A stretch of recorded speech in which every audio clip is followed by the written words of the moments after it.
Buenos días. Ánimo. Mucho ánimo. Iniciamos la semana. Vamos a tratar varios temas importantes, empezando por celebrar el que está aquí de nuevo con nosotros, Ricardo Sheffield, procurador de la Defensa del Consumidor, que estuvo separado porque fue afectado por el coronavirus y ya se recuperó, y nos da mucho gusto que esté aquí con nosotros de nuevo. Vamos también a informar, esta es una buena noticia, de que ya están por iniciar los trabajos del Tren Maya.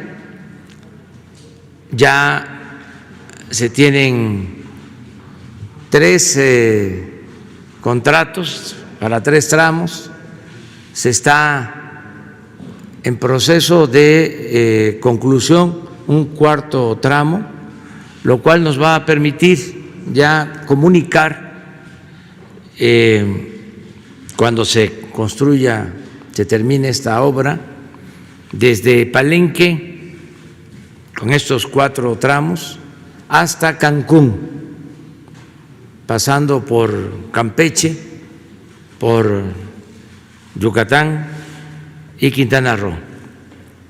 Es Chiapas, Tabasco, Campeche, Yucatán y Quintana Roo.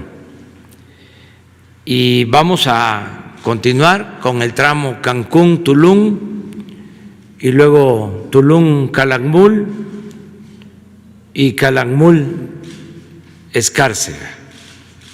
En total cerca de 1.500 kilómetros.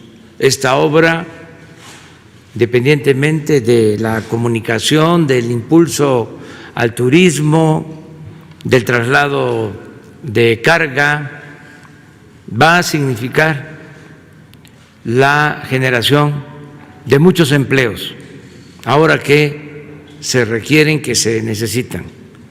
Calculamos de 80 a 100.000 nuevos empleos con esta obra en el sureste. También, además del arquitecto Rogelio Jiménez Pons, que es el director general de Fonatur y el encargado del Tren Maya, que va a presentarles un video, también el general Ricardo Vallejo Suárez, Gustavo Ricardo Vallejo Suárez, les va a presentar un informe detallado y al mismo tiempo breve sobre la construcción del aeropuerto de Santa Lucía, para que todo el pueblo de México sepa cuánto se ha ejercido en esta obra, cómo vamos, cuál es el avance, cuánto se tiene contemplado invertir y también cuáles son los beneficios, en particular cuántos empleos se están generando en esta obra. Por eso también nos acompaña el secretario de la Defensa, el general Sandoval, que está con nosotros. Y al final se presenta el video ya del aeropuerto y el video sobre la construcción de la refinería de Dos Bocas. Ahí terminamos y abrimos para preguntas y respuestas. Entonces comenzamos con Ricardo Sheffield para ver quién es quién en los precios. Buenos días, señor presidente. Buenos días a todas y todos ustedes. Con mucho gusto tenemos la presentación con algunas novedades, ya que esta presentación cumple ya el año. y entonces hemos hecho algunos ajustes para que la información sea todavía más útil a todos los consumidores en nuestro país. Estamos ahora dividiendo el país en 8 regiones, de acuerdo a la logística, infraestructura y capacidad de almacenamiento. Son las regiones en las que Pemex divide el país, y también sobre esas mismas regiones trabajan las franquicias que importan de manera directa sus combustibles. Las regiones son 8, las ven rápidamente allí, y estas 8 regiones estamos sacando el del precio más alto y el del precio más bajo en cada región. Por eso en la primera lámina, que es la del combustible regular, la gasolina regular, tenemos quién es el que da más caro, el más pasado de rosca en cada una de las 8 regiones. Vemos cuál es el precio que está dando y el margen que tiene, partiendo del precio de la TAR que le corresponde, y finalmente al pasadísimo de rosca de los 10, de los 8, de los 10 que quedan allí reseñados, 8, como había mencionado, 1 por región. En este caso es Redco, la empresa se llama Servigas La Espiga. Esto es para identificar adecuadamente de qué marca se trata el combustible. Es en Hermosillo, Sonora, 19 pesos con 1 centavo por litro, el precio más alto para la gasolina regular, con un margen de 2 pesos 72 centavos. En el caso de la regular más económica es Total Gasolina Red Gas, Puebla, 13 pesos con 85 centavos por litro, 1 peso 28 centavos de margen. Mientras que para la gasolina premium, la gasolinera más cara es Pemex, Servivillas S.A., Angostura, Sinaloa, 20 pesos con 99 centavos por litro, con un margen de 3 pesos 32 centavos, comparado con la más económica, que es de franquicia Pemex, en Autoservicio Jano, Veracruz, 13 pesos con 95 centavos por litro, 16 centavos de margen.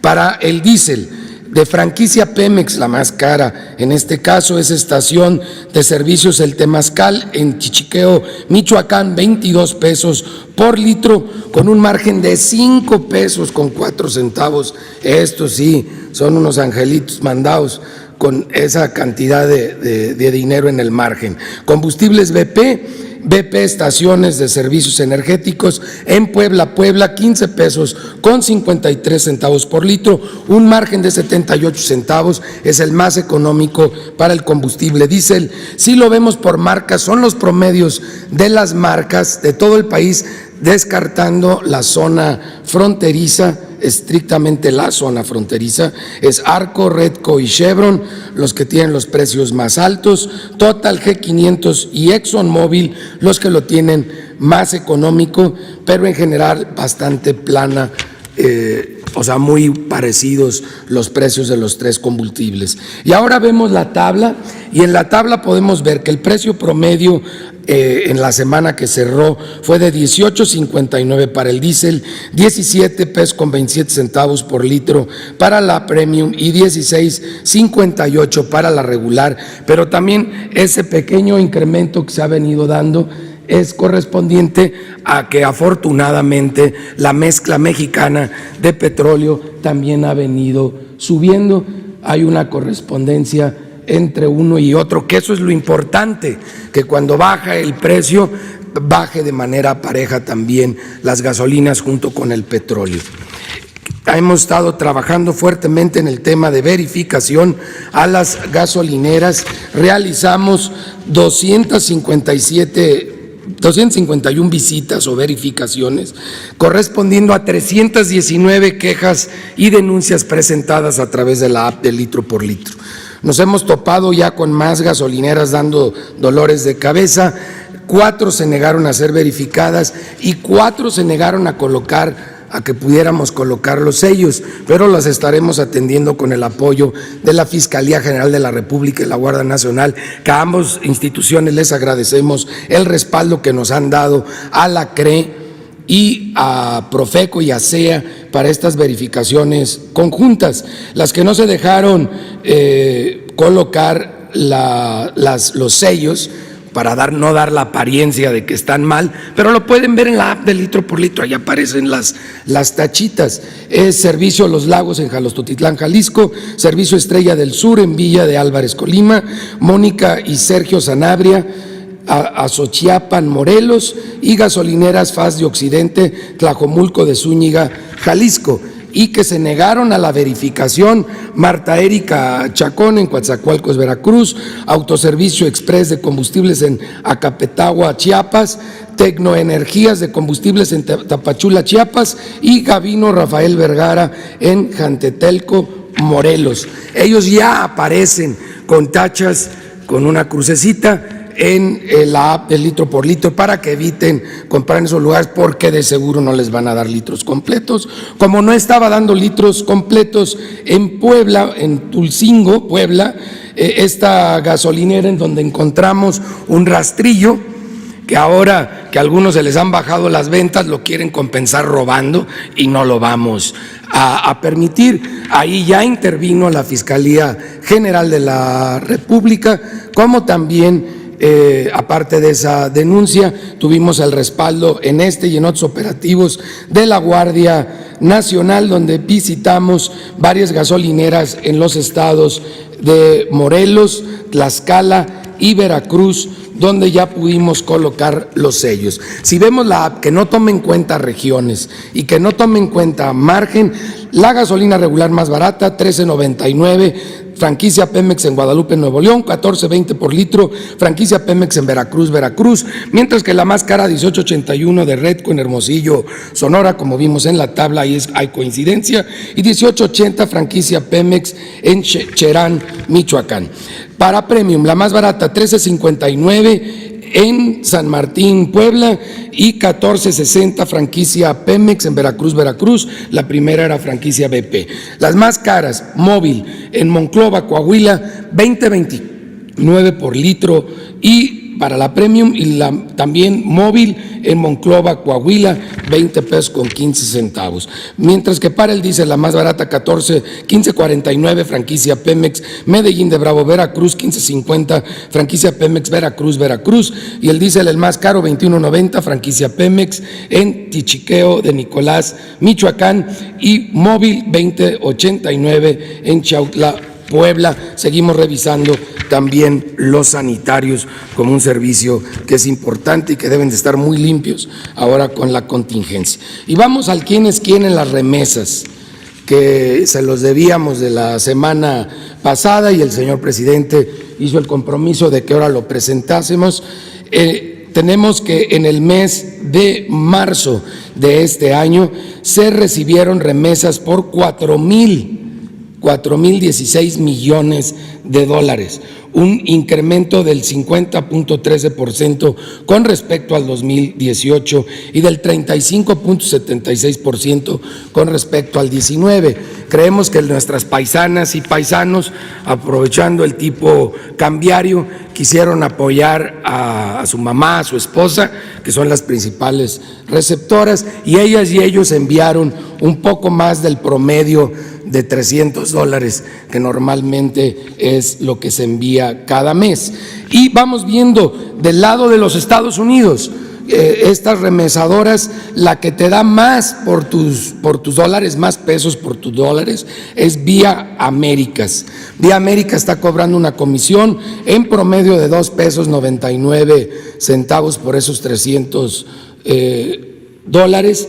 El tipo cambiario, que es otro factor muy importante, 23 pesos con 72 centavos. Finalmente, Vía Américas le hace llegar por 300 dólares 7,045 pesos con 8 centavos a tu familia aquí en México. Mientras que el que menos conviene es Zoom, porque Zoom te está dejando al final llegar solamente 6,736.64 centavos de peso. Si ustedes ven, Zoom no cobra tanto más de comisión, son $4.99 contra $2.99. Lo que sí es que se pasan de rosca en el tipo de cambio, porque el promedio fue de 22 pesos con 84 centavos por dólar. Por eso al final quien menos te conviene es Zoom, con 6,736 pesos con 64 centavos, lo que recibe tu familia aquí en México. Y eso es para el efectivo. Para depósito a cuenta, la mejor opción es Ulink, que te da 7,134 pesos por 300 dólares, mientras que MoneyGram, que ha estado apareciendo continuamente con una de las peores opciones, y MoneyGram te da 6,827 pesos con 27 centavos por tus 300 dólares que envías. Esa es la peor opción para depósito en cuenta. ¿Y quiénes son los pagadores? Ya es del lado de México, porque una decisión la toman nuestros paisanos que están trabajando en los Estados Unidos. Ellas y ellos deciden cuál es la vía, y ya dijimos cuál le conviene más, cuál le conviene menos, pero la otra decisión es aquí en México dónde ir a cobrar esos pesos por los dólares que les envían los paisanos y las paisanas. Tenemos que Banco del Bienestar es el que tiene la cobertura con más municipios, 1,305, mientras que OXXO tiene la mayor cantidad de sucursales con 19,146, y el mejor horario, abren de 6 de la mañana a 10 de la noche, pero solamente cubren 1,040 municipios contra los 1,305 que cubre Banco del Bienestar. Y dan seguro contra robo Electra, Walmart y Caja Popular Mexicana, mientras que Farmacias Guadalajara e Inbursa siguen sin proporcionarnos toda la información para ser evaluados adecuadamente. Muchas gracias, señor presidente. Gracias a ustedes. Gracias.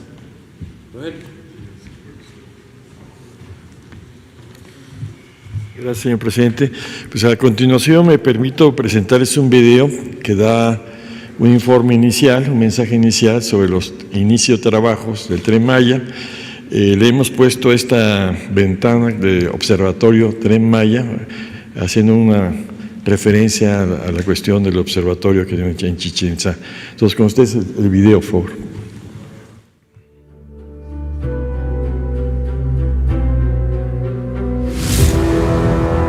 El Gobierno de México avanza para reactivar la economía. Las obras del Tren Maya inician en el momento exacto en que otras actividades pasan por un momento difícil. El proyecto traerá empleo, oportunidades y derrama económica para el sureste. En el último mes se concluyó el proceso de licitación para los 3 primeros tramos del tren. Para el tramo 1, que va de Palenque a Escárcega, resultó ganador el consorcio liderado por Mota Engil México, en convenio con China Communications Construction Company, Grupo Koch Eyasa y Gavil Ingeniería. En el caso del tramo 2, que recorre de Escárcega hasta Calquiní, resultó ganador el consorcio integrado por Operadora Sixa, en convenio con FCC Construcción. Para el tramo 3, que va de Calquiní a Izamal, resultó ganador el consorcio integrado por Construcciones Urales, en convenio con GAMI Ingeniería e Instalaciones y ASBI. Respecto al tramo 4, que va de Izamal a Cancún, se prevé que sea construido por la concesionaria de la carretera Mérida-Cancún. En los siguientes días se anunciarán los detalles técnicos y jurídicos de la adjudicación. Hace unos meses adquirimos los derechos de vía para el proyecto y descubrimos una deuda pendiente. El Gobierno de México inició el pago legítimo de 757 millones de pesos a los propietarios. El Tren Maya está comprometido con el bienestar y la justicia. Los primeros trabajos en el territorio serán tan variados como la instalación de campamentos, reclutamiento masivo de personal de construcción, remodelación de estaciones con valor histórico, trabajos de limpieza, deshierve y adecuación de la infraestructura existente, entre otros. Mientras tanto, los consorcios ganadores contratan una gran variedad de técnicos y profesionistas para ejecutar tareas como el desarrollo de los proyectos ejecutivos, la ampliación de los estudios y los planes de remediación ambiental. El equipo del Tren Maya continúa con la planeación y gestión del proyecto. El Tren Maya es un proyecto que ha cumplido al 100% con la aplicación y legislación ambientales. En este contexto de desarrollo regional nos permite la mejor inserción con los mayores rendimientos y al menor costo ambiental posible. A finales del año pasado se llevaron 30 asambleas regionales, a través de las cuales las comunidades y pueblos indígenas nos dieron la anuencia para el proyecto. En estos momentos nos encontramos en la fase de seguimiento de acuerdos, la cual está acompañada por más de 28 instituciones y dependencias del ámbito federal, quienes estarán atendiendo y respondiendo a todos estos compromisos que se hicieron con ellos. Los trabajos del Tren Maya cumplen con los más altos estándares sanitarios. Los ganadores de los procesos de licitación se han comprometido a dar un cumplimiento cabal a los lineamientos internacionales para proyectos de infraestructura. Así cuidamos la salud y la economía del sureste. Del lado de la gente, con trabajo, con un proyecto que salda una deuda histórica y da certeza económica en tiempos de incertidumbre.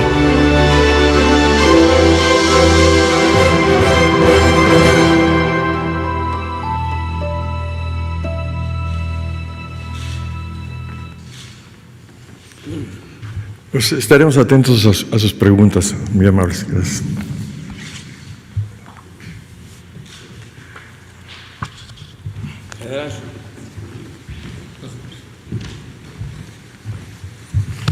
Con su permiso, señor presidente, buenos días a todas y a todos.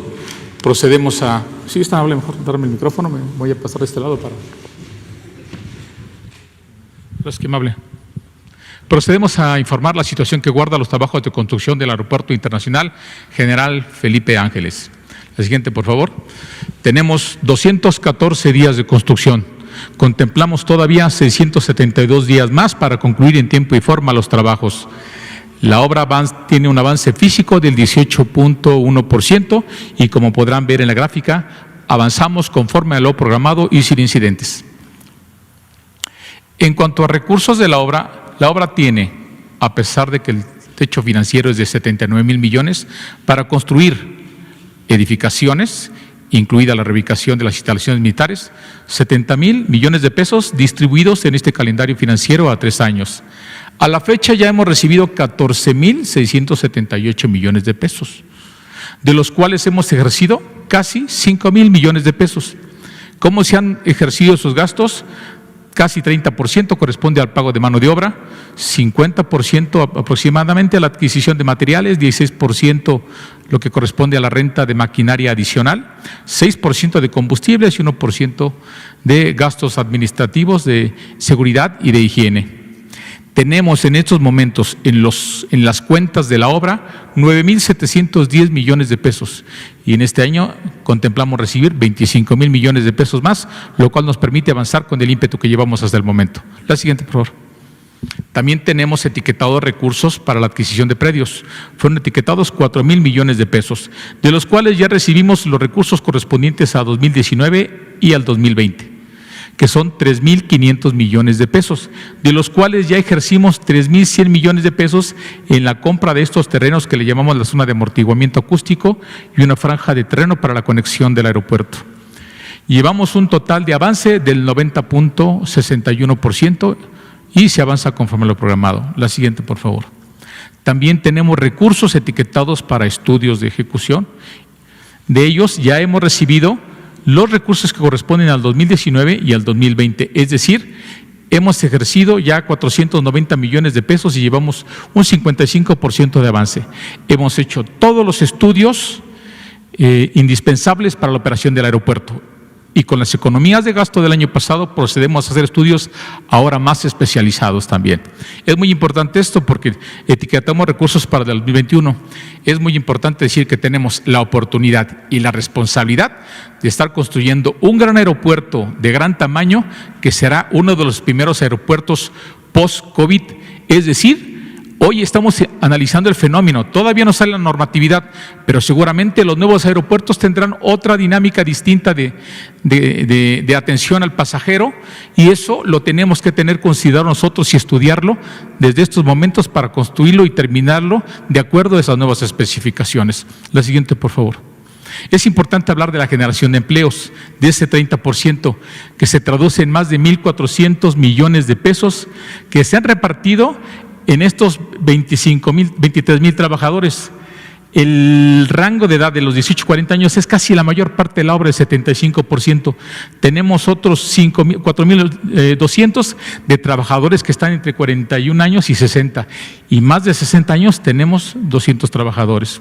Ahora, hemos repartido en nómina, pagado directamente al trabajador, 1,145 millones de pesos, y debo de mencionar que en un gran esfuerzo entre el Banco del Ejército y esta Secretaría se dispersa todas las semanas puro billete nuevo como una medida de contención de la contingencia también entre todos los trabajadores. Hemos reintegrado a la Federación por concepto de impuestos sobre la renta 150 millones de pesos y hemos pagado nuestras cuotas al Seguro Social y el Infonavit.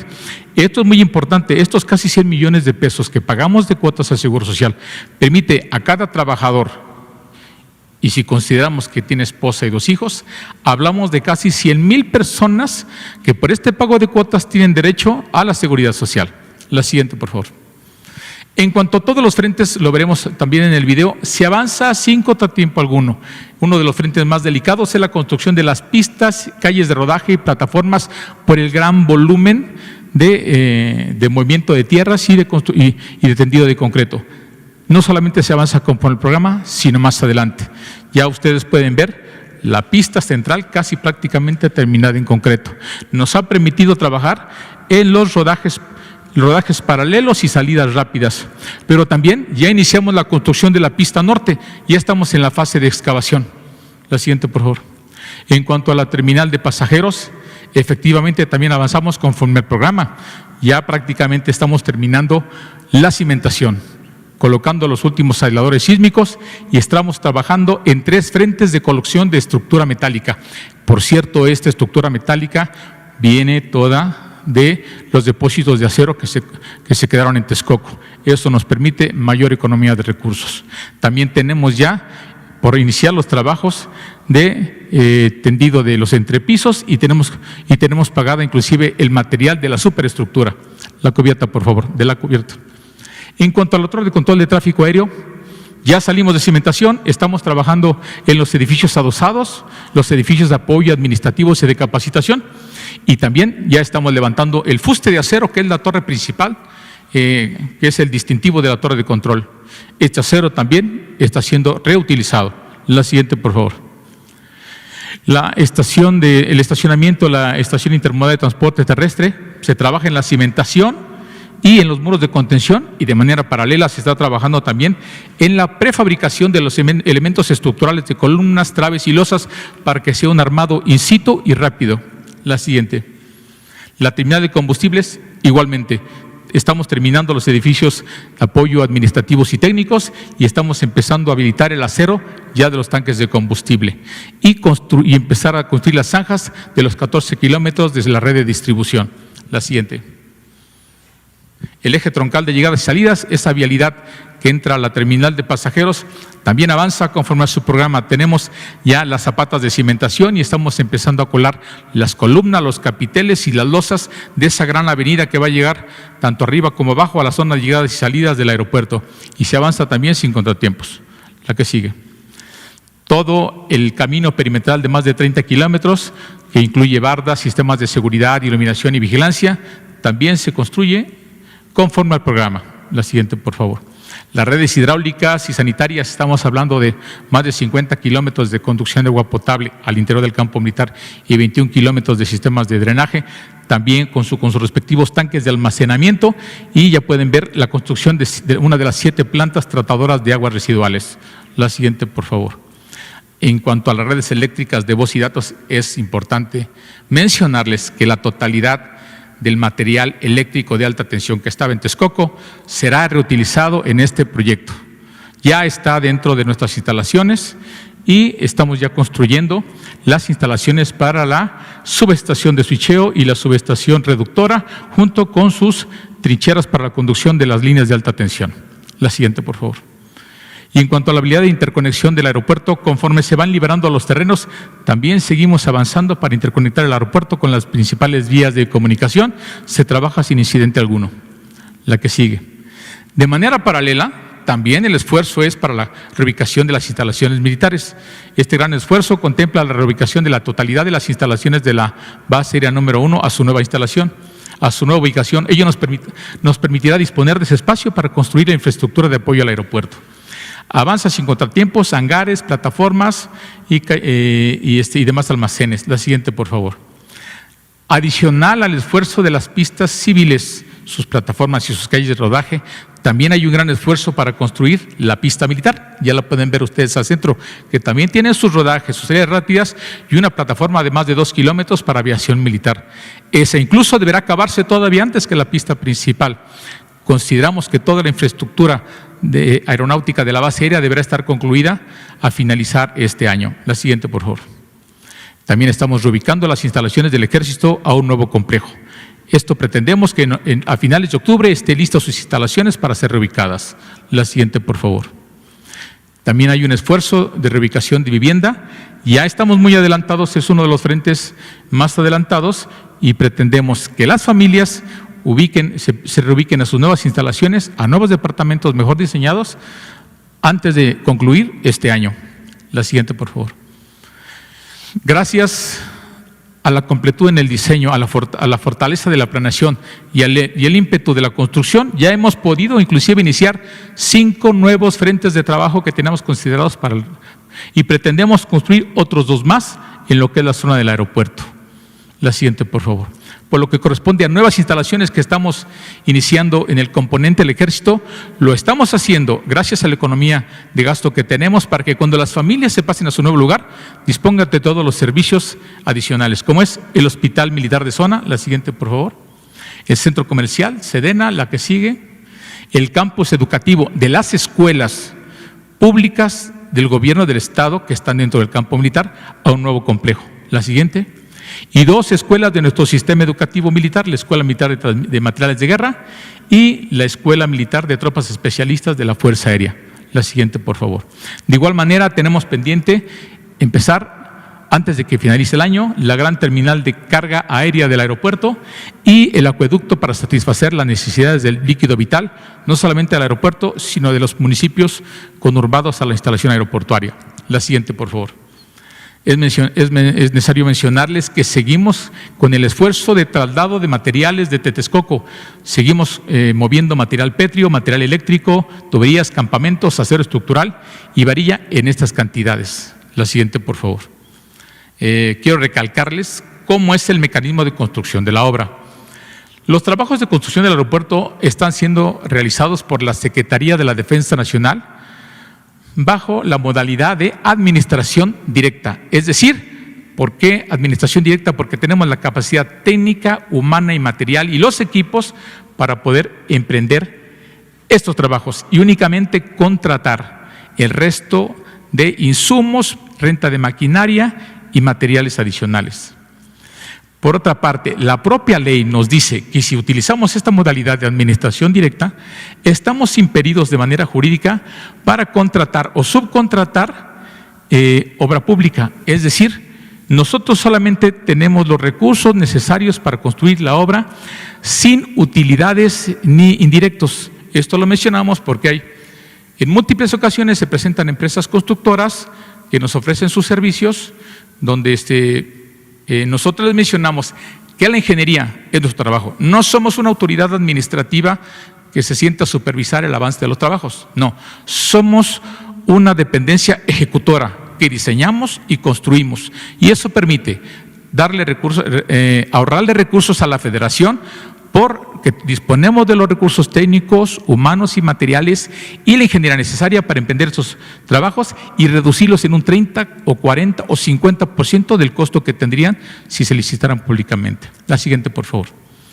Contaremos a la paz que estamos construyendo con todas las tecnologías de información que debe tener un aeropuerto de clase mundial. La siguiente, por favor. Tenemos 5 grandes rubros de sistemas que ya se están trabajando desde estos momentos para cuando el aeropuerto se termine su construcción esté debidamente equipado.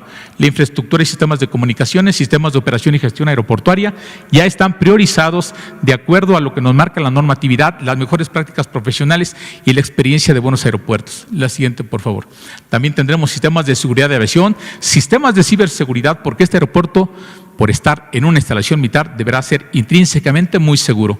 Y sistemas orientados al usuario y pasajero, para que la experiencia del pasajero al viajar sea única. El aeropuerto se destaque por ser un aeropuerto agradable al viajero. La siguiente, por favor. La vez pasada que tuve el honor de estar con ustedes, se les informó que por el tiempo reducido teníamos superpuesta la planificación, el diseño de la construcción y la futura preparación operacional.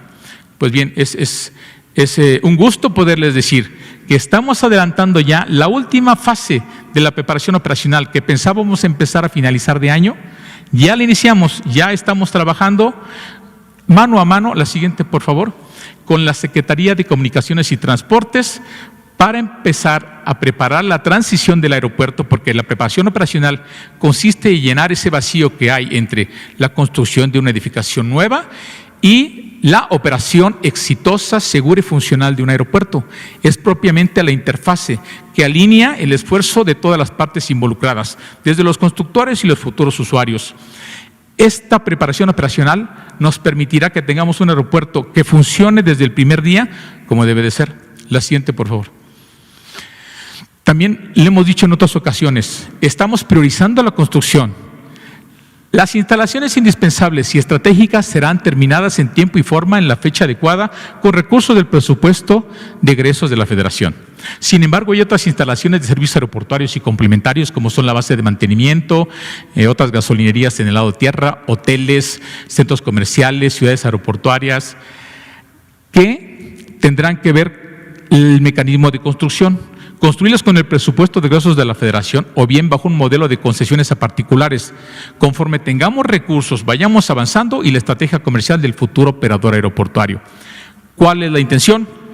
Que en el tiempo que tenemos señalado construyamos la mayor parte de la infraestructura, porque eso le representa un ahorro al Estado mexicano. La siguiente, por favor. De esta manera podemos sintetizar lo siguiente. Los trabajos de construcción avanzan sin incidentes en todos los frentes y conforme al programa de obra. El ejercicio del gasto se mantiene dentro del presupuesto autorizado. La construcción del Aeropuerto Internacional Felipe Ángeles es una gran obra de infraestructura necesaria para el país y es un proyecto prioritario para el gobierno de la República. La siguiente, por favor. Es además, en estos momentos, un detonador de trabajo dentro de la reactivación económica y de generación de empleos. Distribuye recursos desde la base de la pirámide socioeconómica y coadyuva en la reactivación de toda la planta productiva del país. Que no quede duda, el Aeropuerto Internacional Felipe Ángeles será una instalación concluida y funcional en el tiempo programado y en todos los recursos asignados. Es cuanto, señor presidente.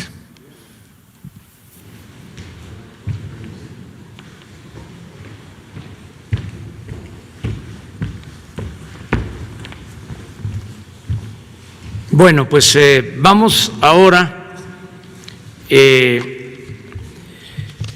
a pasar los videos de todos los lunes, aunque ya se habló ampliamente del avance en el aeropuerto Felipe Ángeles. No sé si tienen el video y luego el de la refinería de Dos Bocas.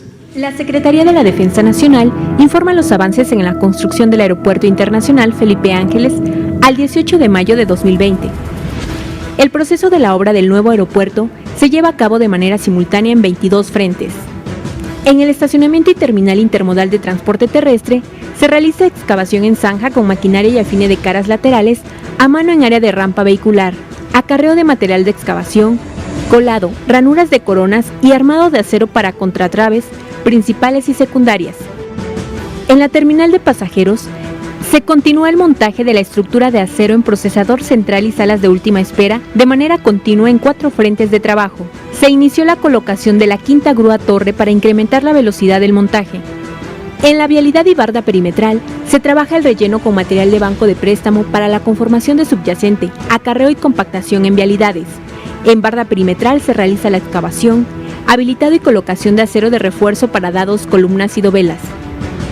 En la torre de control y servicios, extinción de incendios y edificios administrativos, continúa el montaje de la estructura metálica del fuste de la torre de control, así como los trabajos de ramaleo del sistema de iluminación y de traslado de acero del predio Texcoco. En sus vialidades se continúa la conformación de terraplenes y la colocación de base hidráulica. En la terminal de combustible y red de distribución, en edificaciones se lleva a cabo colado de concreto en escalones de acceso, colocación de persianas, cancelería, construcción de muros de bloc, aplanado y habilitado de rejillas en trincheras. A la fecha, se han generado 23.425 empleos civiles. Faltan 672 días de construcción. Gobierno de México.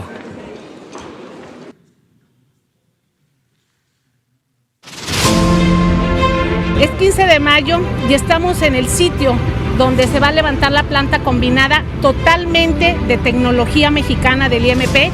Aquí es donde se va a recibir el petróleo crudo para procesar en toda la refinería. Ve el reporte.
Muy bien, pues terminamos con las exposiciones y abrimos para preguntas y respuestas. Buenos días, presidente. Yo quería preguntarle primero que nada cuál es su opinión sobre la batalla legal que anunció el Consejo Coordinador Empresarial contra el plan energético de su administración. Bueno, están en su derecho. Lo hemos dicho en otras ocasiones, el gobierno que encabezo representa a todos los mexicanos. Creo que ese es uno de los cambios sustanciales, de los más importantes, lo que distingue a la nueva etapa que se está viviendo en México en lo que tiene que ver con las actividades públicas. Ya hay una separación que no la había entre poder económico y poder político. Antes el poder económico dominaba y se atendía nada más el interés de los grupos de intereses creados, solo los hombres de negocios y no se atendía el interés del pueblo de México. Se decía inclusive que había que apoyar a los de arriba, porque si les iba bien a los de arriba, les iba a ir bien a los de abajo. Que si llovía fuerte arriba, goteaba abajo, como si la riqueza fuese permeable o contagiosa. Ahora ya no es así. Ahora se cumple con el mandato constitucional, con el artículo 25 de la Constitución, que establece que es el Estado el que debe conducir, planear, llevar a cabo las acciones del desarrollo de nuestro país. El Estado, que representa a todos los mexicanos, y los recursos ahora se están destinando abajo de la pirámide social. Y esto ya lo he explicado en un texto reciente. También ayuda a los de arriba. Antes se decía, desde hace muchos años, siglos, se decía, ¿qué haremos con los pobres? Ahora no es así. Ahora podríamos decir, ¿qué haremos con los ricos? Los pobres primero, sin que esto signifique abandonar a los que tienen más recursos económicos. Pero es para explicar por qué el cambio. Entonces, ¿cuál es la inconformidad ahora? Pues se habían apoderado del sector energético, en particular de la industria petrolera y de la industria eléctrica, y estaban conspirando para destruir a Pemex y a la Comisión Federal de Electricidad. Y hay constancia de lo que estoy diciendo. Se entregaron contratos, en el caso de Pemex, se dejó de invertir para que se dejara de producir petróleo, se entregaron estos contratos a particulares con la llamada reforma energética, y según esos contratos, y así lo dijeron, engañando a todo el pueblo, iban a significar más producción petrolera y más beneficios. ¿Cuáles beneficios se obtuvieron? Nada, bajó la producción, acabaron con la industria petroquímica, dejaron en ruina las refinerías, se esmeraron en no construir una nueva refinería en 40 años, aumentaron lo que quisieron, el precio de las gasolinas. En el caso de la industria eléctrica, lo mismo, les entregaron el mercado de la electricidad a particulares, violando la Constitución al inicio, en el gobierno de Salinas. Entregaron contratos a empresas particulares, nacionales, pero fundamentalmente extranjeras, empresas que luego se llevaron a trabajar a los altos funcionarios públicos, que les permitieron esas privatizaciones. Hasta un expresidente se fue de consejero de una empresa eléctrica española, de Iberdrola, un expresidente de la República. contratos leoninos muy favorables a las empresas particulares, tanto en la adquisición de gas como en la compra de la energía eléctrica, dejando de lado a la Comisión Federal de Electricidad con un plan de cerrar las plantas de la Comisión Federal de Electricidad para dejarles todo el mercado a las particulares, al grado de que llegaron a venderle a la Comisión Federal de Electricidad el 50% de toda la energía eléctrica que consumimos en el país. Y también, ¿en qué se beneficiaron los consumidores?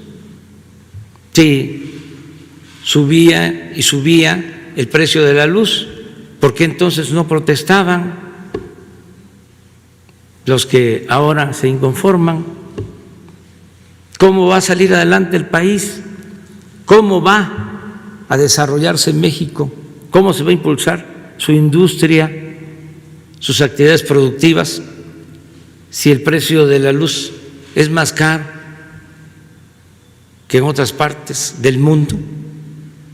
¿Es más cara la luz en México que en Estados Unidos?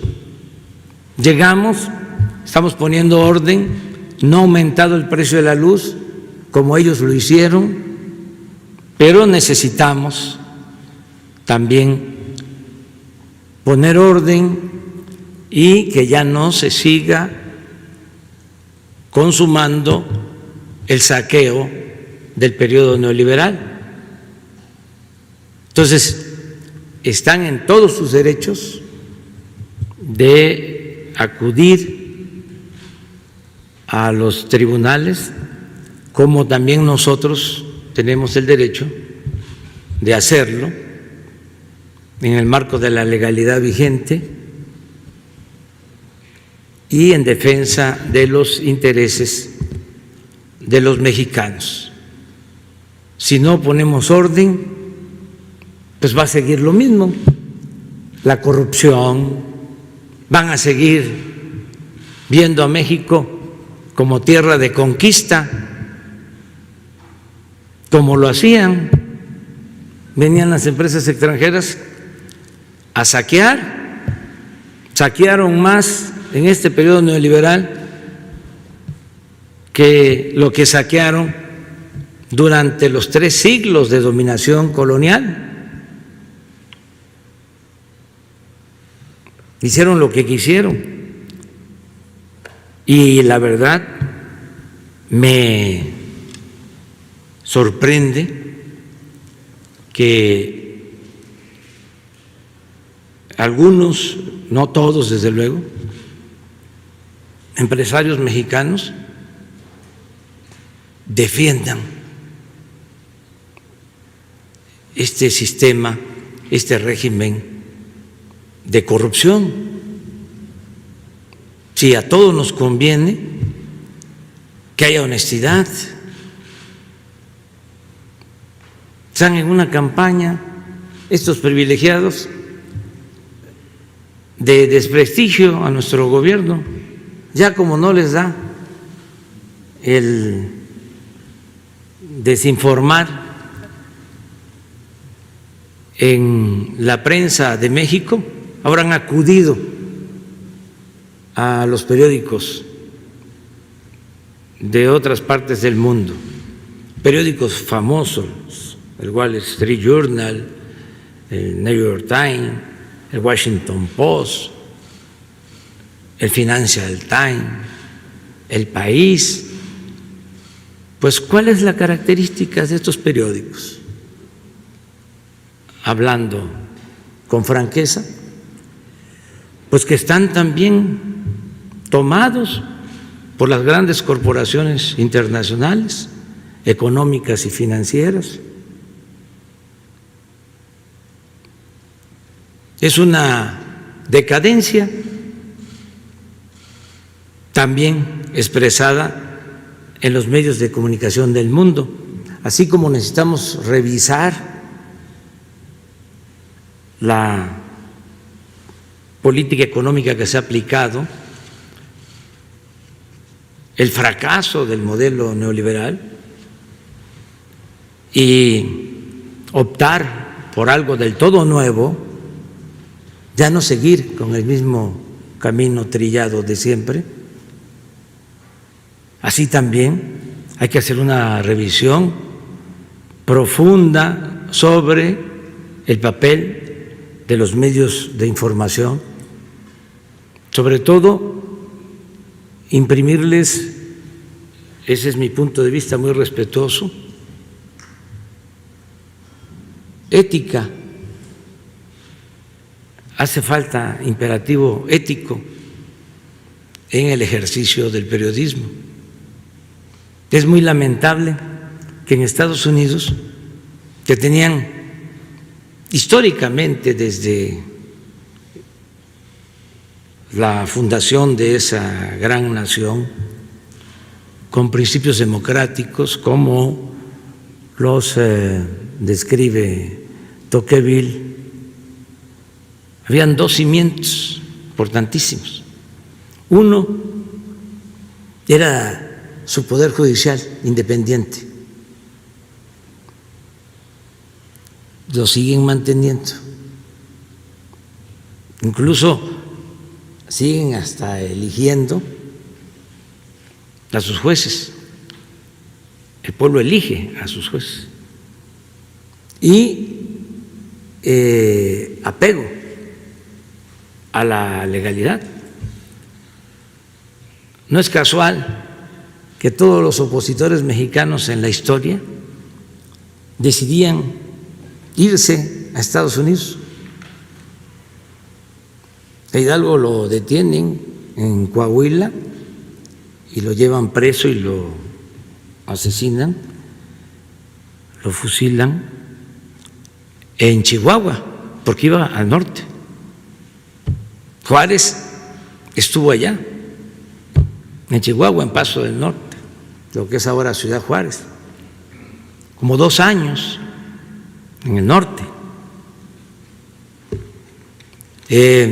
Los Flores Magón, cuando la revolución, allá hacían el periodismo. Madero lanza el Plan de San Luis para derrocar a Porfirio Díaz en Estados Unidos, en San Antonio, Texas. ¿Por qué se iban allá? Porque allá si los detenían, los llevaban a un juzgado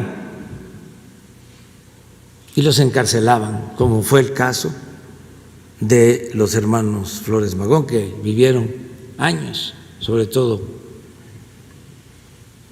Ricardo Flores Magón, en la cárcel, un hombre extraordinario por sus convicciones. Ahí murió. Unos dicen, de acuerdo al dictamen, al diagnóstico, de que por un infarto. Otros no creen esa versión y se habla de que fue ahorcado, estrangulado en su celda. Pero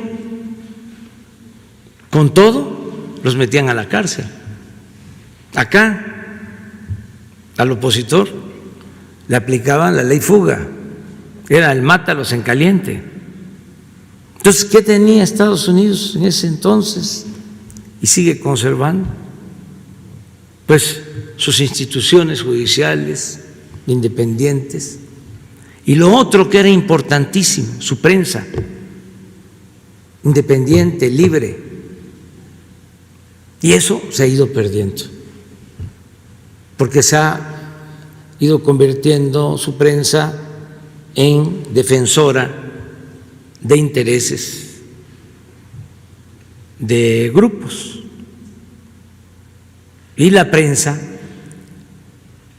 en cualquier parte del mundo debe ser independiente, alejada del poder económico, del poder político y cercana siempre a los ciudadanos, al pueblo, a la verdad. En el caso del País, de España, pues era el periódico, y sigue siendo, que defendía a las empresas españolas que hacían negocios en México. Por eso, un día sí y el otro también nos cuestionan. Y todavía hay quienes piensan, no muchos y cada vez menos, que son objetivos profesionales, incluso de izquierda o progresistas. Nada de eso.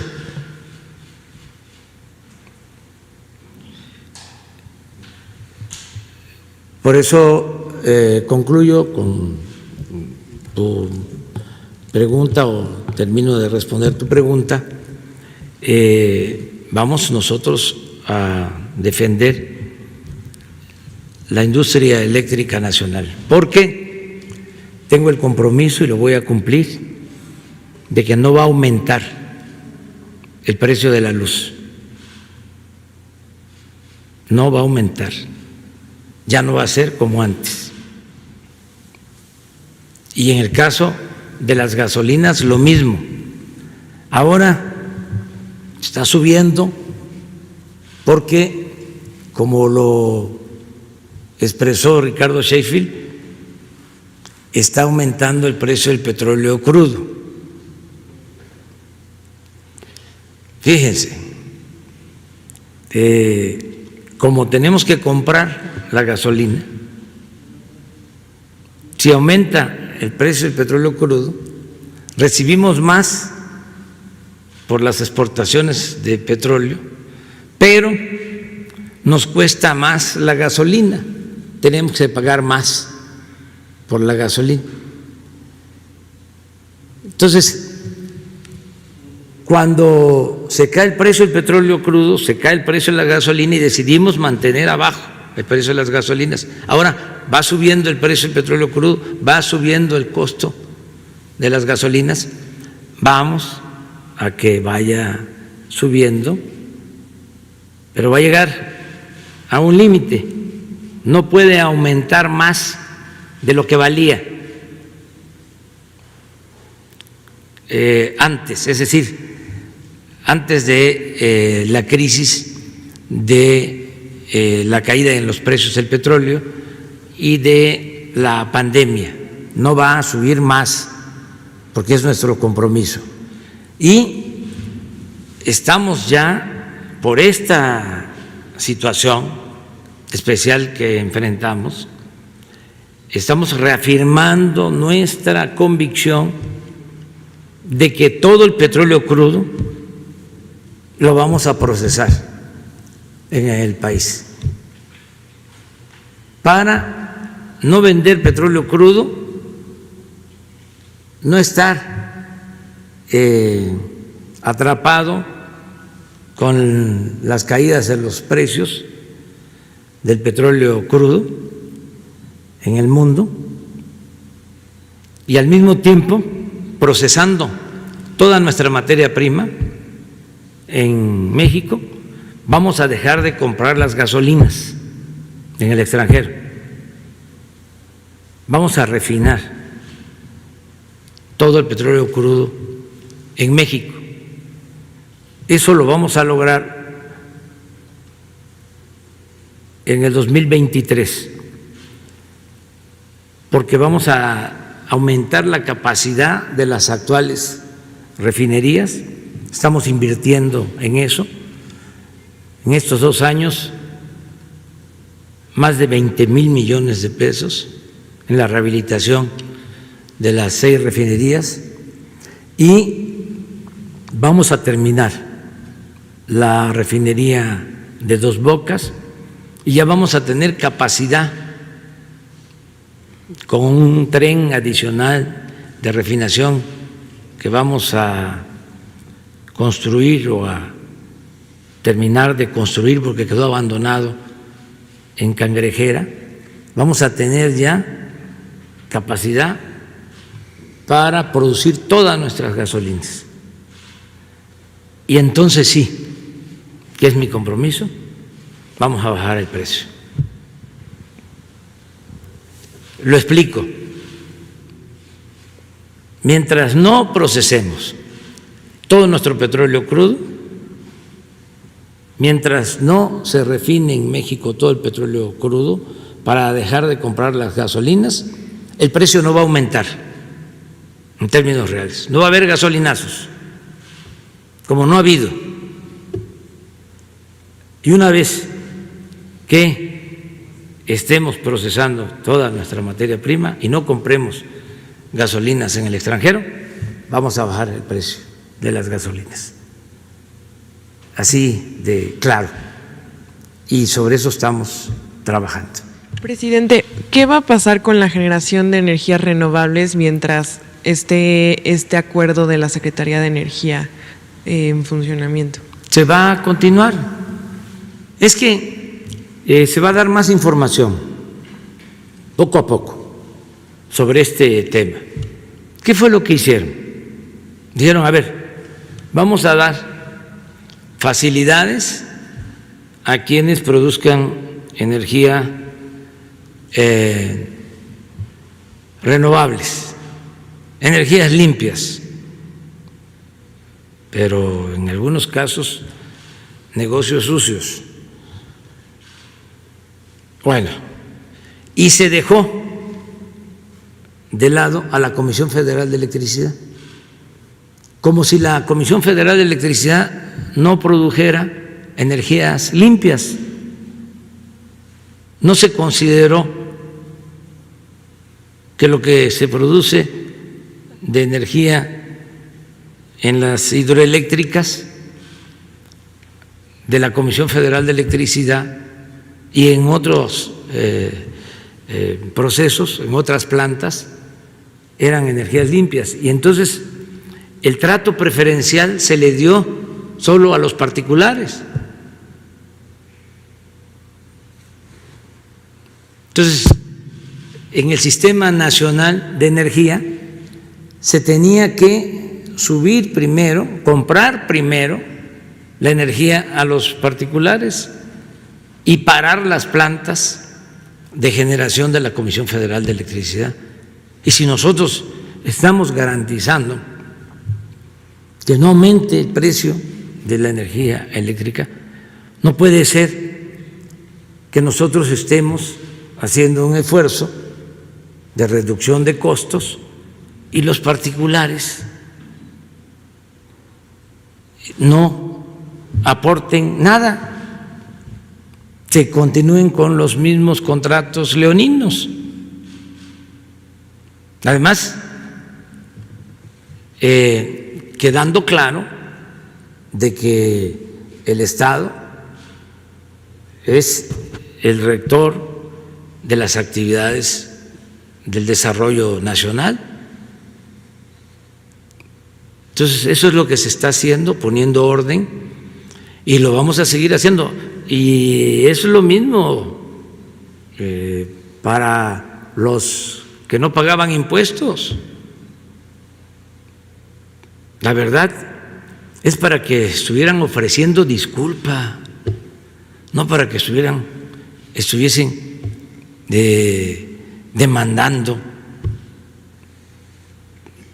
Es para que estuviesen aceptando de que se excedieron y que ya no se puede seguir con lo mismo. Están muy enojados porque no pagaban impuestos y se están presentando denuncias, y se trata de grandes corporaciones nacionales, extranjeras, que tenían una gran influencia hasta en los partidos. Por eso hay esta diferencia. Yo espero que ellos comprendan Pues que yo no soy gerente de una empresa, soy presidente de México y represento a todos los mexicanos. Presidente, una última pregunta. ¿Qué llamado le hace a los ciudadanos? Porque parece que hay una confusión en cuanto al fin del confinamiento y pues muchos ciudadanos comienzan a relajar y a salir de sus casas. ¿Qué llamado les haría para que tengan muy claro que hoy solamente son los municipios de La Esperanza? Y así, gracias. Bueno, que sigamos actuando con responsabilidad hasta el final, ya falta poco. Hoy ya empieza a abrirse la actividad productiva, social, en algunos casos donde se acuerde pueden reiniciar las clases. Estamos hablando de alrededor de 300 municipios en donde no hay contagios, ni siquiera los vecinos tienen casos de personas afectadas por el coronavirus, con cercos sanitarios, con buenos acuerdos entre autoridades locales, autoridades municipales, gobiernos de usos y costumbres, porque muchos de estos municipios están en Oaxaca, maestros, los médicos rurales, los que trabajan en las unidades médicas rurales del IMSS Bienestar, los que trabajan en los hospitales del IMSS Bienestar que están en comunidades rurales apartadas, médicos, enfermeras. Con el concurso, la participación de todos, se puede ir ya abriendo. Hoy van a hablar de esto en la tarde el doctor Hugo López-Gatell, y también hoy ya pueden empezarse a hacer los trámites para que empresas de la industria de la construcción, del transporte, la minería, pueda empezar con sus actividades a partir de protocolos de salud que se están solicitando. Van a llenar estos protocolos de salud para que se proteja a los trabajadores. Son trámites sin burocracia, es decir, no engorrosos, no que tarden mucho tiempo, y a partir de la confianza. Si una empresa automotriz quiere abrir, va a llenar un cuestionario, va a contestar un cuestionario de alrededor de 70 preguntas y va a decir que va a cumplir. Si sus empresas matrices en otros países están aplicando protocolos de salud, pues lo que les estamos pidiendo es que hagan lo mismo que van a hacer en Alemania, que van a hacer en Estados Unidos, que van a hacer en Japón, que cuiden a los trabajadores, el número de trabajadores que puede iniciar y cómo irlo ampliando, los aforos en los espacios, y bajo protesta de decir verdad se les autoriza.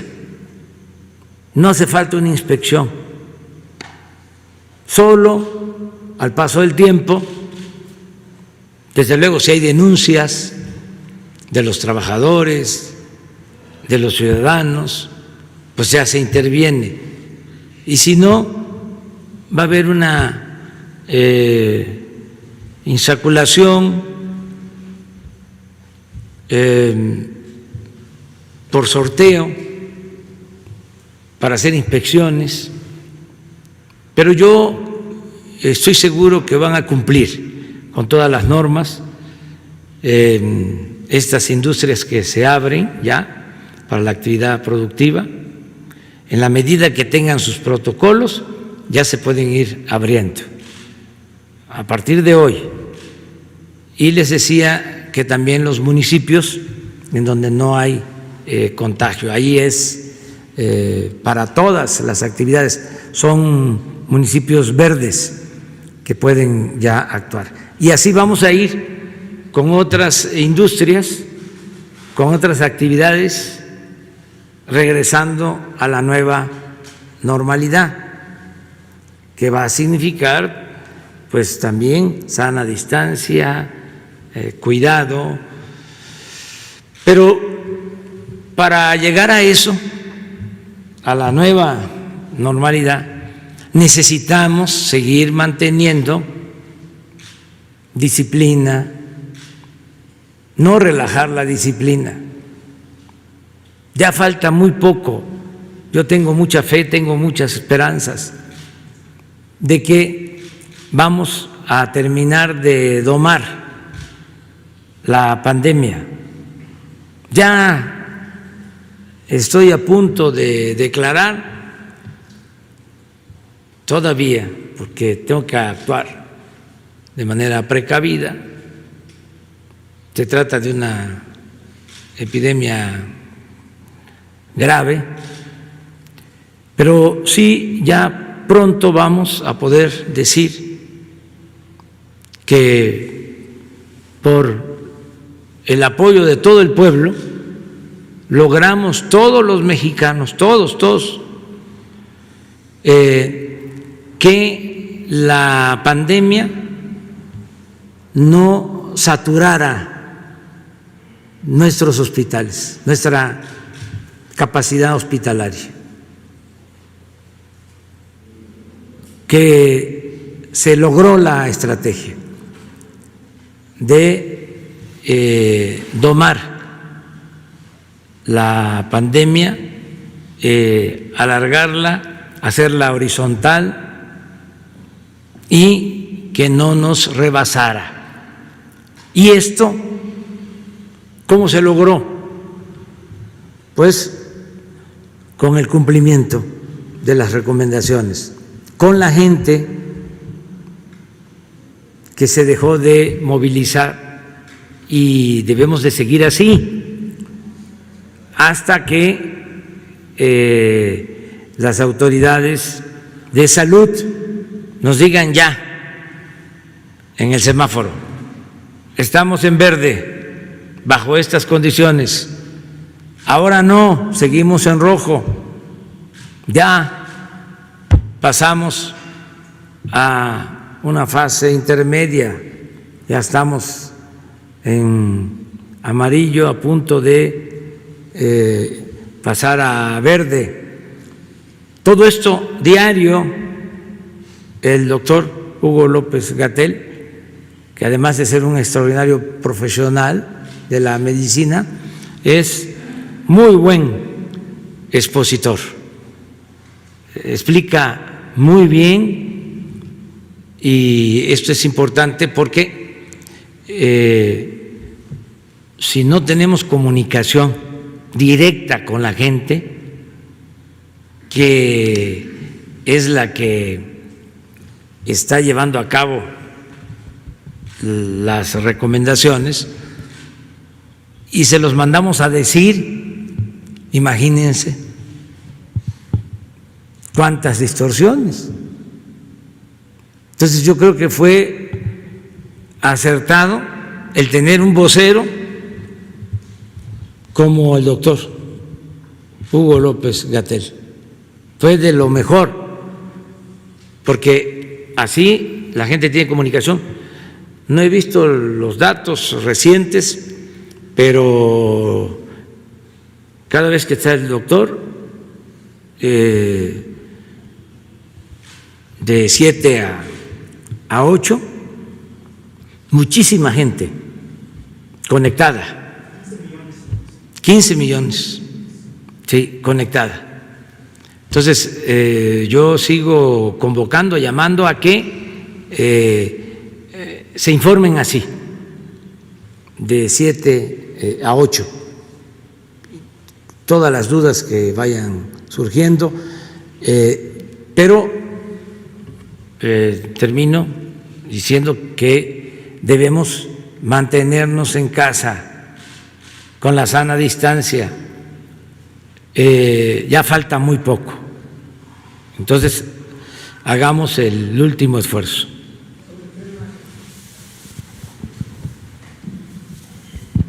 Gracias, presidente. Esteban Durán, Grupo México Publica Diario y Jalisco Publica Diario.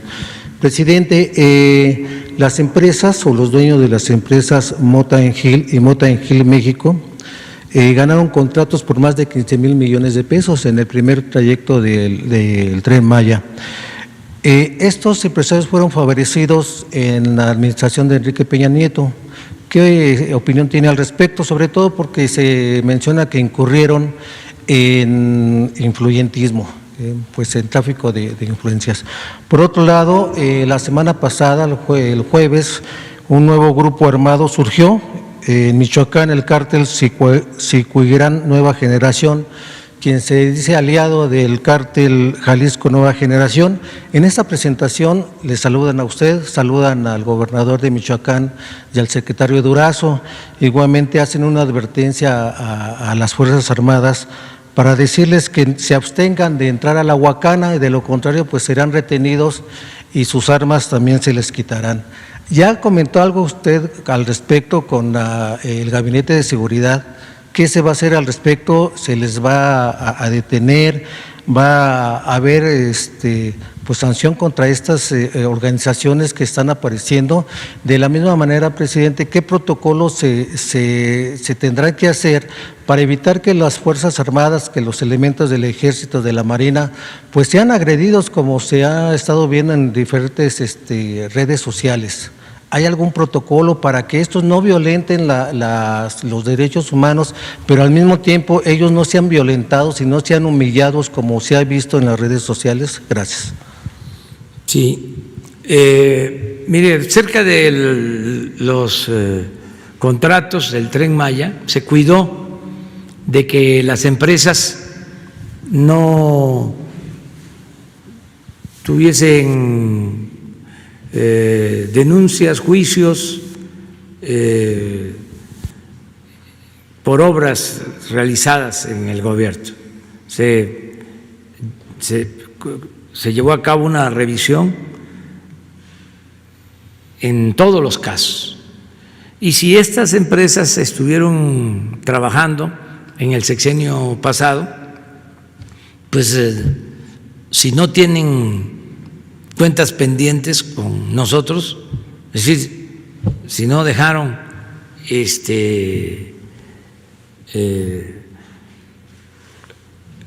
pendientes obras inconclusas o no terminadas, pues no se les podía o no se les puede impedir que participen. Nosotros lo que cuidamos fue el proceso de licitación y se les entregó porque fueron las mejores propuestas. Y en este gobierno pues no se permite la corrupción ni el influyentismo. Pero tú te referías al influyentismo de antes o al de ahora. Sí. Sí, pero ya no es así. Eso ya se terminó.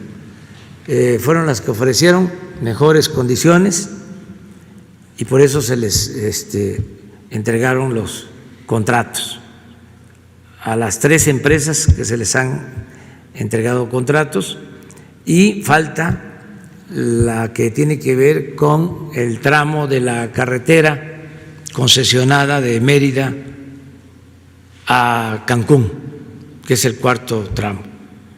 Entonces hemos estado muy pendientes de eso. ¿Qué otra cosa me preguntaste? Sobre el nuevo grupo armado que pues no voy yo a contestar sobre eso. sencillamente nosotros estamos luchando todos los días para garantizar la paz y la tranquilidad. Lo estamos haciendo sin violar derechos humanos. Ya no hay masacres, no hay tortura. El ejército, la marina que nos están ayudando, actúan protegiendo, respetando los derechos humanos y no es humillación de ninguna manera el evitar la violencia. Yo creo que en todos los casos hay que evitar la pérdida de vidas humanas. El caso más emblemático, lo que nos ha tocado enfrentar, fue el de la detención de un presunto delincuente en Sinaloa, Ovidio Guzmán, que por las características, por las circunstancias, si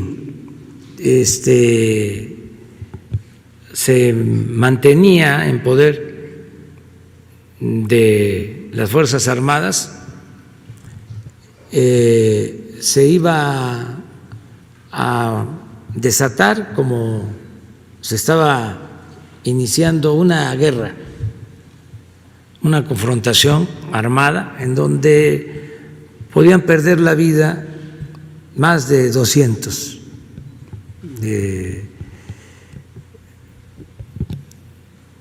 seres humanos.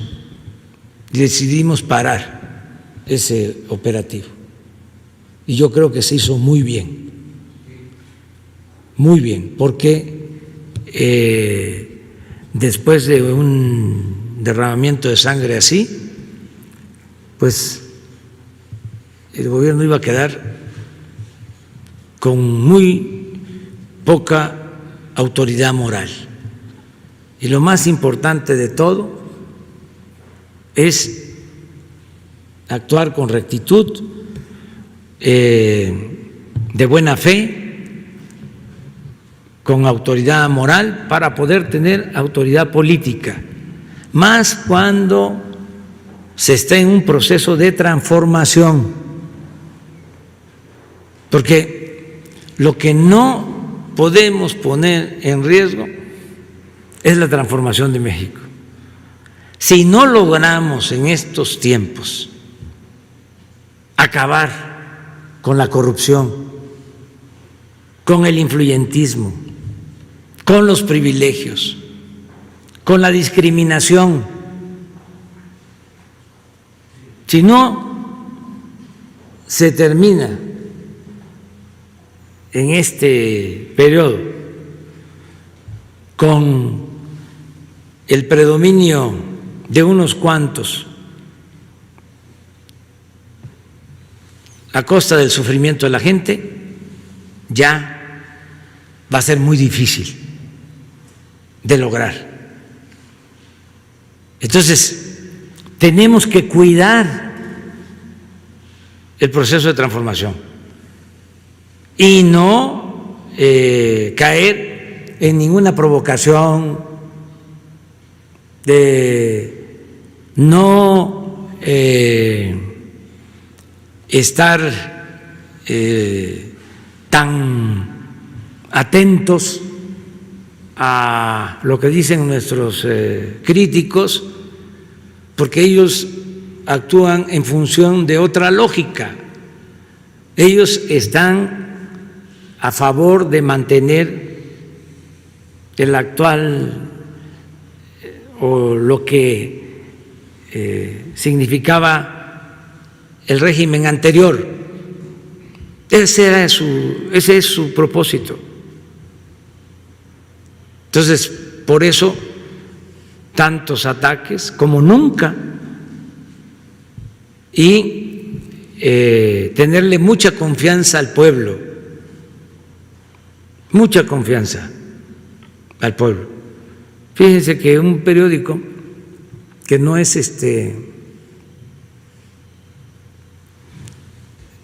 favorable a la transformación, que es al contrario, partidario del conservadurismo, hizo una encuesta por teléfono, y eso a los que tienen teléfono, una muestra de 400 llamadas,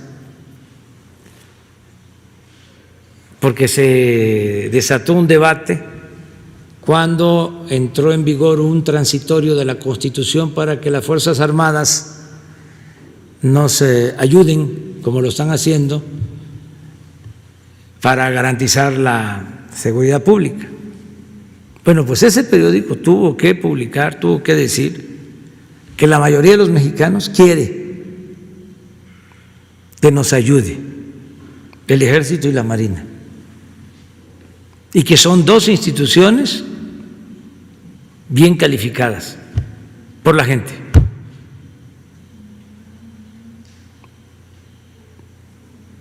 Y así en otras cosas. El pueblo de México está muy pendiente, muy informado, muy consciente. Es un pueblo sabio. ¿Qué pasa? Que también eso es un cambio. Antes el pueblo no contaba. ¿Cómo era la política? Pues era el que desayunaban, comían, cenaban los políticos, hacían sus enjuagues, recibían instrucciones de los jefes, de los hombres de negocios,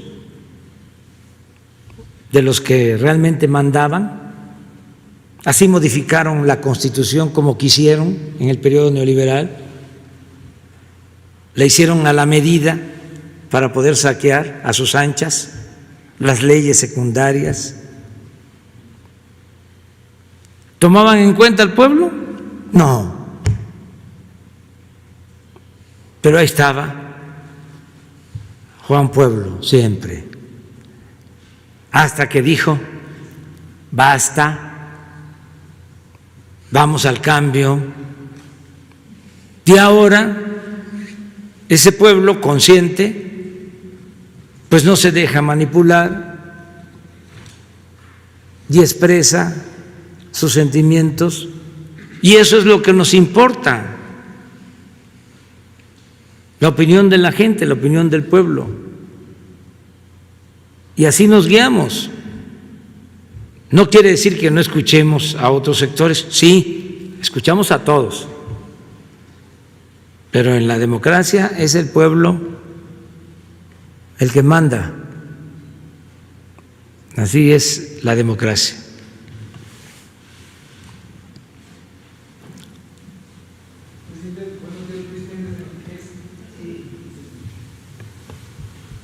Ya, gracias. Buenos días, presidente. Luis Méndez, de Notimex. A mí me gustaría que el responsable del Tren Maya, si nos pudiera explicar un poco sobre esta deuda histórica localizada, ¿a qué se refiere? ¿Cuánto es lo que se pagó? Y segundo, presidente, sobre este mismo tema del Tren Maya, usted habla sobre un cambio de paradigma y poner atención en el desarrollo de los pueblos del sur.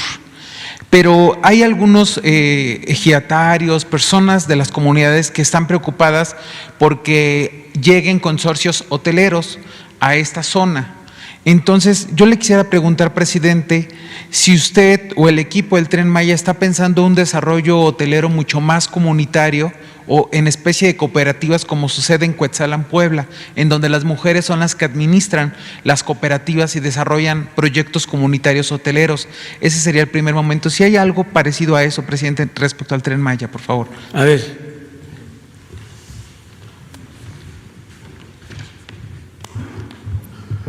Mire, su primera pregunta con respecto a los derechos de vía, Cuando iniciamos los trabajos de investigación sobre cómo estaba esa situación en todo el trayecto existente, descubrimos que en ningún archivo, ni de Ferrocarriles Nacionales, ni de la SCT, había registro de muchas propiedades. Era virtualmente inexistente, o sea, que se suponía que teníamos un derecho de vía, pero en los hechos no lo existía. Y también fuimos descubriendo que había muchas demandas que se habían ya perdido por parte del gobierno federal, de gente que le habían tomado su terreno y nunca le pagaron esos derechos de vía. Y hicimos un proceso que ya llevamos bastante tiempo, más de un año en este proceso de ir recuperando, y empezamos hace 3 semanas a hacer los primeros pagos de esa deuda histórica de esos derechos de vía que no se habían pagado. Suman alrededor de 750 millones de pesos. Hay inclusive, todavía nos faltan algunos, inclusive derechos de vía de carreteras, como es el caso allá en Carrillo Puerto, en Quintana Roo, donde todavía se deben juicios pasados sobre los derechos de vía que no fueron pagados. Entonces, estamos en ese proceso liquidando lo que corresponde a gente. Y vemos que este es un acto de justicia. ¿Por qué? Porque el primer efecto es resarcir un daño que se hizo hace mucho tiempo y restablecer un Estado de Derecho que tiene esta gente. En relación a la cuestión hotelera, sí es muy importante ver los distintos factores que hay. Va a haber muchos productos diferenciados a lo largo de todo el Tren Maya. Lo que estamos buscando primero es asociarnos con los dueños de la tierra, con los dueños originales. Es una fórmula que queremos de que ellos se queden, no les vamos a comprar a nadie, queremos que se queden y ellos tengan 2 opciones para ganar, como a través de rentas o a través de participaciones. Esa es la primera parte. Segundo, dependiendo la calidad y la naturaleza de los negocios que se generen, porque puede haber negocios muy sofisticados en términos de hoteles boutiques o comunidades mucho más sencillas, programas así de habilitar a comunidades para que sean ellos los prestadores de servicios, van a variar los niveles de participación de las comunidades. En todos los casos lo que queremos es capacitar a la gente, ya que sea como que actúen como propietarios, que estén capacitados para exigir sus derechos, saber qué deben pedir a cambio, o como operadores. Eso va a depender mucho de la naturaleza de los negocios que se estén generando. Pero en todos los casos, reitero que la intención del Tren Maya es involucrar a los dueños originales de la tierra, a los vecinos y sobre todo un proceso de muchos niveles donde puedan participar locales. Y en ese sentido, generar un mejor reparto de la riqueza. ¿Cuál sería esta deuda total que se tiene, además de los 750 millones que nos comenta? ¿Cuánto más se prevé de liquidar esta deuda histórica? Faltan algunos ajustes que nos tiene que dar el INDAVIN sobre esta zona que le digo del Caribe, que ya estamos ahorita prácticamente en esas negociaciones. Ya es una parte como la mitad de lo que hemos hecho hasta este momento, yo creo un poquito menos. Están haciendo esos ajustes, esas negociaciones con las comunidades, pero son las etapas 6 y 7 fundamentalmente. Presidente, mi segunda pregunta. Ayer usted comentó en su mensaje sobre una comisión que va a ser la que determine la apertura. A mí me gustaría preguntarle la apertura de las empresas ante la pandemia del COVID. ¿Quién va a encabezar esta comisión? ¿Cómo se está dando esta relación? Y una pregunta, aprovechando que está el titular de la Secretaría de la Defensa, si nos podría, por favor, dar una actualización de cómo va la reconversión de los 19 hospitales militares que se pusieron o que se van a poner en disposición ante el COVID y el avance de estas obras que habían sido olvidadas y que la Sedena tomó el control para concluirlas, por favor. Mañana van a informar los encargados de esta comisión. Está integrada por la Secretaría de Salud, la Secretaría del Trabajo, la Secretaría de Economía y el Instituto Mexicano del Seguro Social. Estas 4 instituciones. Y va a haber un responsable para que no se tenga que ir a 4 instancias, sino que haya una oficina en donde estén las 4 secretarías y se resuelva rápido, pronto, para que no se dilaten los trámites. Mañana van a explicarlo. Mañana va a estar aquí el director del Seguro Social, Zoé Robledo, es el que va a hacer la presentación mañana. Hoy ya se nos dio a conocer cuál era el mecanismo, pero como ya habían muchos temas, y mañana, martes, es que se habla sobre el tema de salud, se dejó para mañana. Es como la pregunta que le está haciendo al general, pero se tendría que contestar mañana, pero el general podría contestarle ahora, porque es muy importante el apoyo también en esta materia de las Fuerzas Armadas, tanto de la Secretaría de Marina con el Plan Marina como el Plan DN3 del Ejército. ¿Qué hicimos? Teníamos un número considerable de hospitales abandonados, inconclusos, y le pedimos a la Secretaría de la Defensa que se hiciera cargo. Se le transfirieron recursos, en un inicio 5,000 millones de pesos, y ya prácticamente tenemos todos esos hospitales, pero mejor que les informe el general. Con permiso, señor presidente. Bien, en las actividades del Plan DN3, en lo que es la reactivación de estos hospitales y de nuestras instalaciones, ya hemos empezado a recibir pacientes. Tenemos, la primera prioridad fue el Valle de México, Ciudad de México, Estado de México. Si bien no tenemos la cantidad total de ventiladores, ya tenemos una parte importante y aquí se quedaron la mayoría. Nada más mandamos a la ciudad de Tijuana para atender el hospital de Mexicali y en el Ciprés ventiladores para darle una mayor capacidad a nuestras instalaciones. Pero ya están listas, nos faltarían algunos trabajos en la parte la parte industrial, la colocación de algunas líneas de oxígeno que en esta semana van a quedar para estar totalmente operativos. En la parte del hospital de Morelos, el Hospital Calero, los pisos que son el primero y el segundo piso ya están listos para recibir a pacientes en hospitalización y en terapia intensiva. Ahí estamos todavía trabajando en el tercero y cuarto piso, que son quirófanos y zona para neonatal.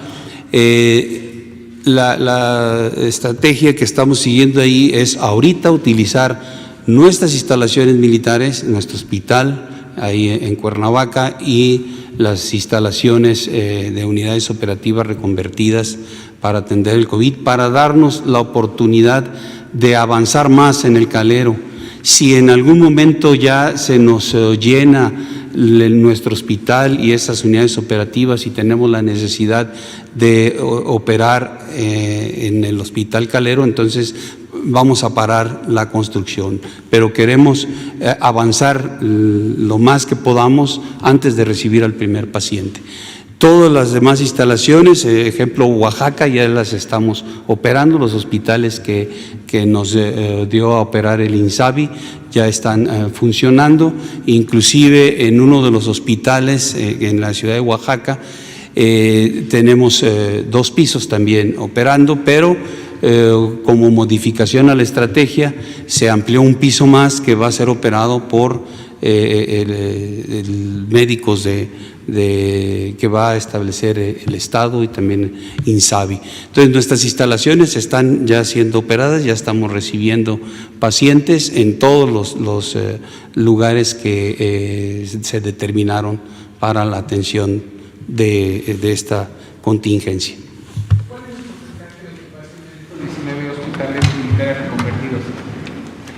Hemos recibido aproximadamente unos 300 pacientes. También hemos tenido gente que ya se ha recuperado, ya van varias personas que se han retirado de los hospitales y también desafortunadamente algunas personas fallecidas. También tenemos en nuestro personal militar en iguales circunstancias, el personal militar retirado, derechohabientes también en las mismas condiciones, recuperados, hospitalizados en terapia intensiva y también fallecidos.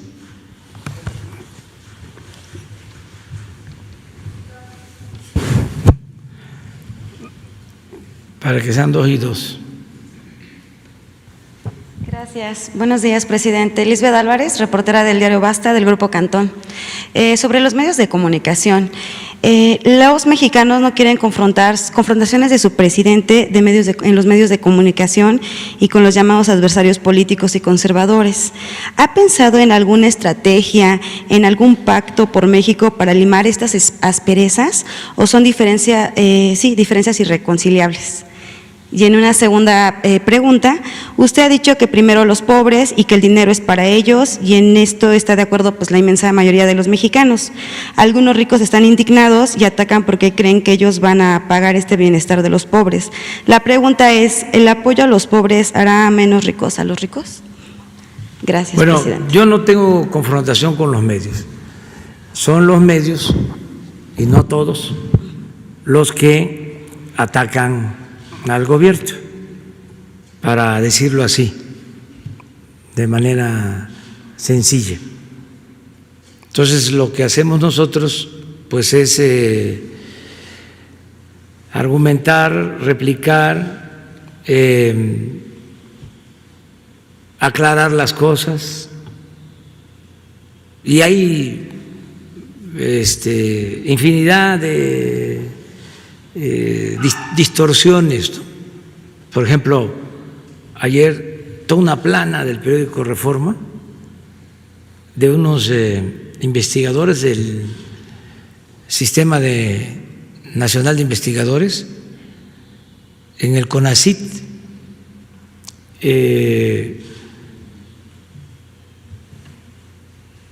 María Elena Álvarez Bulla y otras mujeres muy solidarias, además de científicas,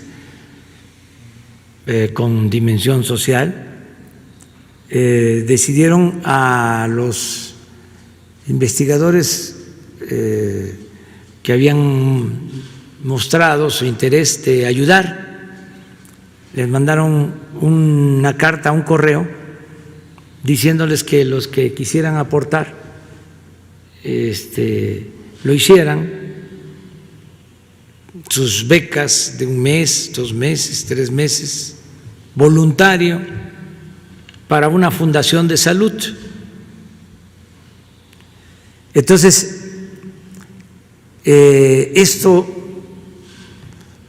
motivó una gran protesta entre los investigadores,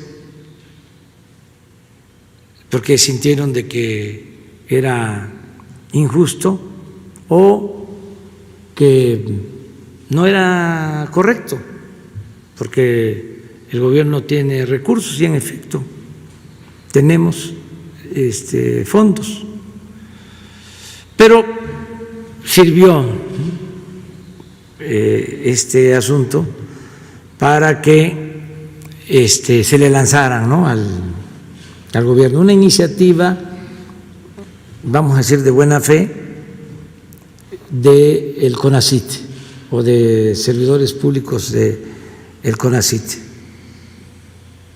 involucrando al gobierno, ¿no?, a todo. ¿Sí?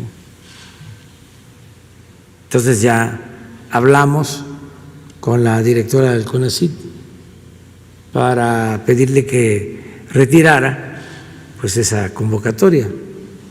Todo voluntario, todo por la decisión consciente, nada que signifique forzar a que alguien tenga que aportar, no,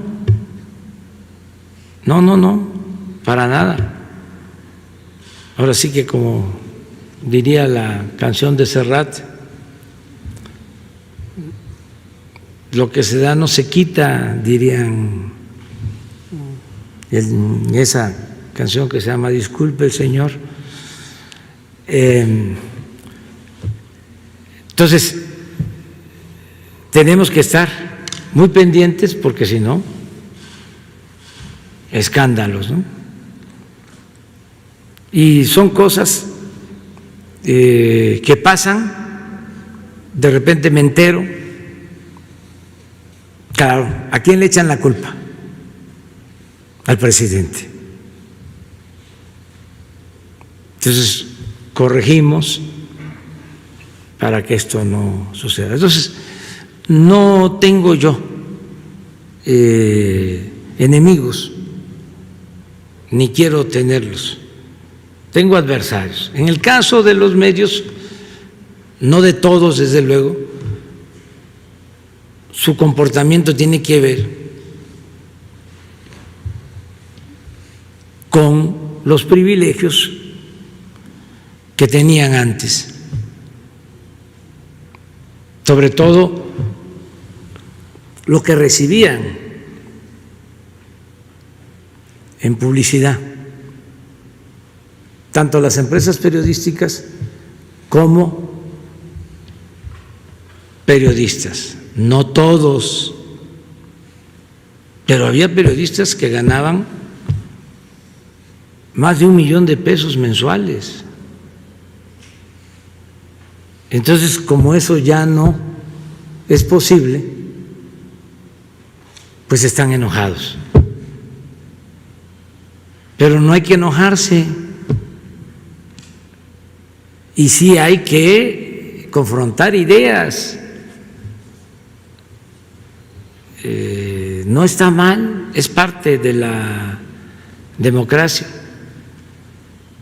Lo otro es sencillo de aclarar. Ya escribí un ensayo sobre eso hace 2 días.